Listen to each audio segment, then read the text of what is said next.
ان شاء الله النهارده هنعمل مع بعض الجلاش. هنعمله بحشوه حلوه جدا. شايفين الجلاش بتاعنا مورق ازاي؟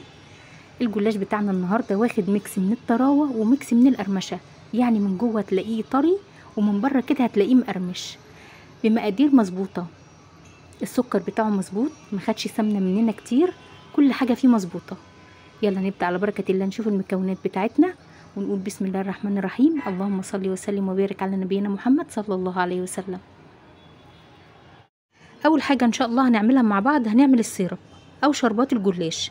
حطيت كوبايه ونص من السكر، عليهم كوبايه من الميه، 1 جرام فانيليا، هعصر عصره ليمونه. طبعا نحط الليمون والفانيليا في بدايه السيرب او في نهايته او اثناء ما بيغلي، مفيش مشكله، مش هيغير في طعمه خالص، النتيجه واحده. هقلب كل المكونات وهرفع السيرب بتاعنا على النار لمده 10 دقايق لحد ما يتقل معايا ويديني شربات تقيل. طبعا الشربات بتاع الجلاش بيكون تقيل، ما بيكونش خفيف. طبعا انا ابتديت ان انا اعمل السيرب الاول علشان خاطر السيرب بيتحط على الجلاش وهو بارد. هنبدا بقى نعمل الحشوه مع بعض. اول حاجه معانا هنا الكنافه. انا استخدمت 8 كيلو من الكنافه اللي هي بمقدار 125 جرام. طبعا انا مخرجاها من الفريزر عشان تتقطع معايا بسرعه. انا هقطعها بايدي، حضرتك تقدري تفرميها في الكبه. انا هقطعها لقطع صغيره.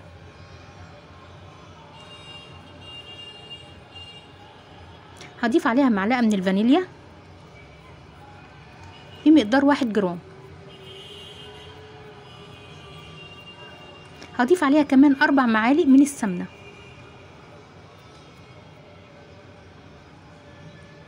طبعا انا مش هكتر السمنه عليها لان الجلاش كده كده هيسقي بالسمنه، فانا حطيت بس 4 معالق عشان يساعدوني ان الكنافه تتحمر معايا.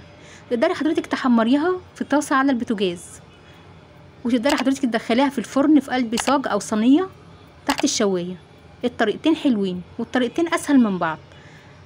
انا دخلت السمنه في قلب الكنافه، وهجيب صينيه وهفضي فيها الكنافه وهدخلها تحت الشوايه، وكل دقيقتين هبتدي ان انا اقلبها. طبعا ما تبعديش عنها، كل دقيقه او دقيقتين تقلبيها لانها بتحمر بسرعه. خلاص انا هساوي كده الكنافه في الصينيه وهدخلها بقى تحت الشوايه، ولما تحمر هنشوفها مع بعض. هي ما بتاخدش وقت كتير تحت الشوايه. زي ما انت شايفه كده شكل الكنافه بتاعتنا بعد ما احمرت. اللون ده حلو جدا للحشوه. هفضيها بقى في البوله، احط عليها نص كوبايه من الفول السوداني المطحون. حطيت عليها كمان 4 معالق من السكر البودر، وحطيت عليها نص كوبايه من جوز الهند، وحطيت 4 معالق من السيرب التقيل اللي احنا عملناه دلوقتي مع بعض. دي كده الحشوه. طبعا اي مكسرات عند حضرتك تقدري تضيفيها. هقلب كده كل الحشوه مع بعضها. الحشوه بقت جاهزه معايا. لو في عند حضرتك ميه زهر ممكن تحطي، هتديكي ريحه حلوه جدا للحشوه، بس انا ما كانتش متوفره عندي فعشان كده ما ضفتهاش. انا معايا هنا لفه جلاش، اللفه دي 400 جرام. شايفه الجلاش؟ تجيبي الجلاش اللي هو رقيق. طبعا انا زي ما انت شايفه كده فردت لفه الجلاش وهحطها في فوطه علشان ما تنشفش، الجلاش بينشف بسرعه. اخدت كده ورقتين من الجلاش مع بعض. اول طبقه هتكون ورقتين مع بعض. انا هنا بستخدم سمنه بلدي، نص كوبايه من السمنه البلدي على نص كوبايه من السمنه النباتي. حضرتك بقى تقدري تستخدمي نص كوبايه من السمنه النباتي مع نص كوبايه من الزبده. تقدري حضرتك تستخدمي كوبايه سمنه نباتي بس، تقدري تستخدمي كله سمنه بلدي. الاختيار هنا لحضرتك. زي ما انت شايفه كده انا هنا ببدا اورق بين الجلاش. بورق بايه؟ بورق بالسمنه. بدهن الورقه كويس من السمنه دي. كده الورقه التانية فردتها بالظبط وسويتها، وهبدا ان انا زي ما انت شايفاني كده بورق بالسمنه، بدهن كل الورقه سمنه. طب احنا هنعمل كام ورقه؟ احنا هنعمل 12 ورقه عشان نعمل الجلاش بتاعنا ده. هنعمل 12 ورقه. هو يعتبر ورقه الجلاش كلها اللي هي 400 جرام. زي ما انت شايفه كده لازم انا اورق بين كل ورقه ورقه بالسمنه، وهكرر الخطوات.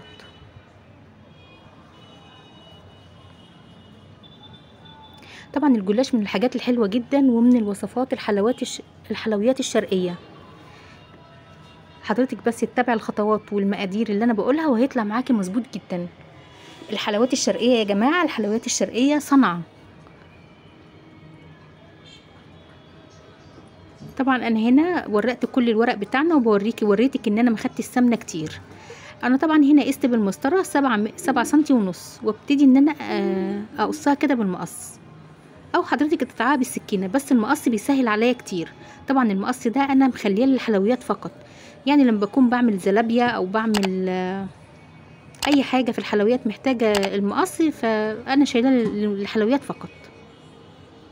زي ما انت شايفه كده، جايز وانت بتقطعي تحصل معاكي الحركه دي، وان ورقه مثلا تتحرك او ورقه تتقطع او الكلام ده كله، بلزقها عادي بالسمنه مفيش مشكله. واي زوايد بسويها بالمقص او بسكينه حاميه مفيش مشكله. دي طبعا جت كبيره جدا، فانا بردك هنا هقطعها الاتنين 7 سنتي ونص و7 سنتي ونص. الموضوع سهل جدا ومخدش مني وقت. وال400 جرام من الجلاش عملوا لي كميه حلوه جدا. وطبعا الحلويات الشرقيه بتتباع غاليه في المحلات. طيب انا دلوقتي عايزه اقسم مربع، فزي ما انت شايفه كده باجي دي ايسر طريقه ان احنا نقطع بيها الورق اللي احنا هنعمل بيه الجلاش. زي ما انت شايفه قسمتها لمثلث، وابتديت ان انا اقص المربع بتاعي. شايف المربع طلع معايا متساوي ازاي؟ هنعمل واحده كمان عشان تتضح الصوره. بقفل كده المثلث وببتدي ان انا اقص عشان اقطع المربعات بتاعتي اللي انا هعمل بيها وربات الجلاش بتاعنا. هنكرر العمليه برضو عشان تتضح الصوره. برضو بقفل المثلث كده وابتدي ان انا اقصها.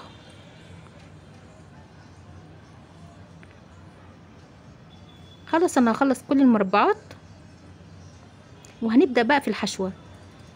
شايفه الموضوع سهل ازاي؟ الموضوع سهل جدا وبسيط، ما فيهوش اي حاجة. ناس كتير قوي بتستصعب انها تعمل الجلاش عشان يعني بيخافوا ان هو يفشل معاهم، لكن بالعكس الحلويات الشرقية دي محتاجة بس تركيز، وانك انت تعرفي المقادير المظبوطة بتاعتها تطلع معاكي مظبوطة جدا. خلاص انا كده بوريكي ان انا كده عملت المربعات، وهكمل بقى. ده كده شكل كل المربعات بتاعتنا. دي كده كل الكميه بتاعت ال400 جرام. معايا كده صينيه ألمونيا او اي صاج عندك. هبتدي ان انا اخد كده كميه من السمنه وادهن بيها الصينيه.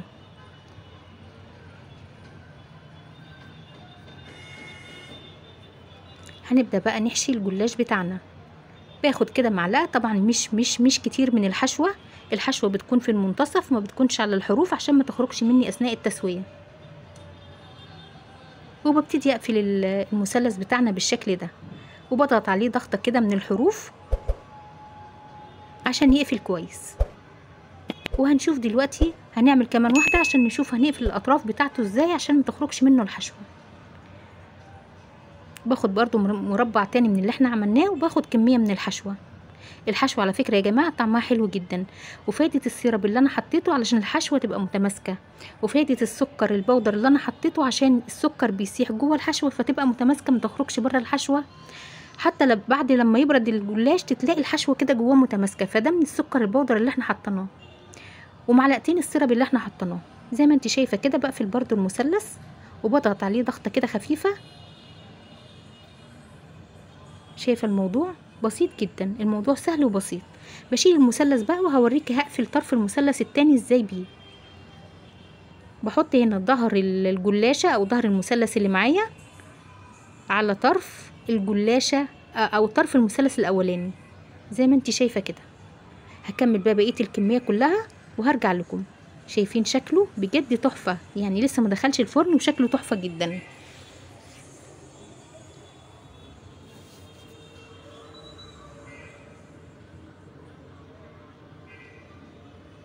دي كده كل الكميه، دي كده 400 جرام من الجلاش.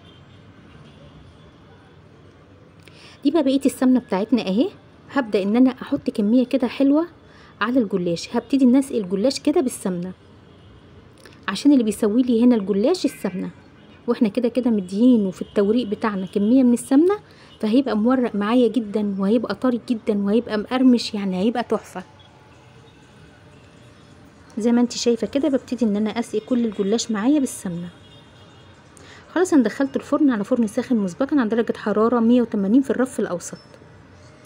ولما خد لون من تحت فتحت عليه الشوايه. هنا بقى السيرب بتاعنا، شايفه السيرب بتاعنا بارد والجلاش لسه خارج من الفرن، يبقى السيرب بيتحط على الجلاش وهو سخن. ده اللي بيخليهولي مقرمش من الداخل، ده اللي بيخليهولي طري من الداخل ومقرمش من بره، ان انا احط السيرب عليه وهو ساخن. شايفه شكل الجلاش بتاعنا عامل ازاي؟ بجد تحفه. شايفه التوريقه، شايفه التسويه. فرن ساخن مسبقا على درجه حراره 180 في الرف الاوسط، واول ما بيستوي من تحت بفتح عليه الشوايه. خد بالظبط معايا تلت ساعه، بس مع المتابعه المستمره لان الجلاش بياخد لون بسرعه. طبعا انا هسيبه شويه كده في السيرب وهنبدا نقدمه ونزينه مع بعض. انا هنا معايا فول سوداني مطحون، ابتديت ان انا احط عليه شويه. ممكن تحطي شويه من البندق المجروش، شويه من الفستق، زي ما يعجبك. التزيين هنا على حسب راحتك انتي. ممكن تحطي شويه من جوز الهند، شويه من عين الجمل المطحون، زي ما يعجبك. زي ما يعجبك المتوفر عندك من المكسرات حطيه. وده شكل الجلاش بتاعنا. يلا بقى نقدمه مع بعض. والله انا مش قادره اقول لك ريحته عامله ازاي ولا طعمه. يعني انا لما بعمل حلويات شرقيه وولادي بياكلوها من ايدي، ما بياكلوهاش تاني من المحلات. ده كده شكل الجلاش بتاعنا، بيتكلم عن نفسه. احنا هنفتح بقى واحده كده مع بعض برضو عشان نشوف شكل الجلاش بتاعنا. مقرمش جدا، طري، مورق. شايفه التوريقه فيه عامله ازاي؟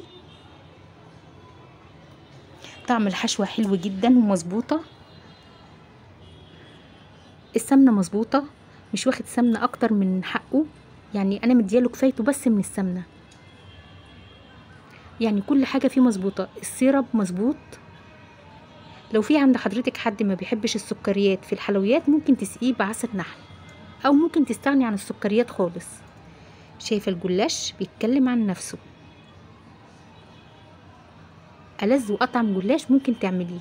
التوريقه باينه فيه، والقرمشه باينه فيه، والحشوه حلوه جدا، وتسويه صحيحه وتسويه مظبوطه ومقادير مظبوطه.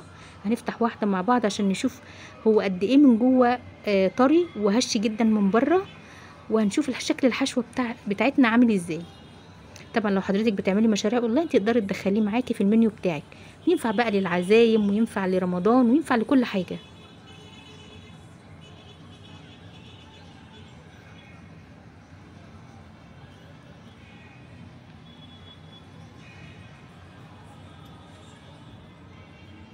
طبعا مفيش اروع من كده. ممكن حضرتك تعملي التطبيقات بتاعتك وتحطها لي في صفحتي في الفيسبوك. الروابط في صندوق الوصف.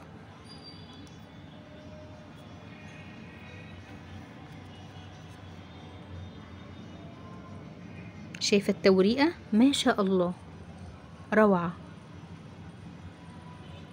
واخد لون دهبي حلو جدا. تسويه صحيحه، تسويه سليمه. اهم حاجه تسويه الجلاش يا جماعه على نار هاديه. شايفه التوريق؟ ما شاء الله. ايه رايك؟ تحفه، مفيش بعد كده. هنفتح بقى كده ونشوف الحشوه عامله ازاي من جوه. بجد تحفه.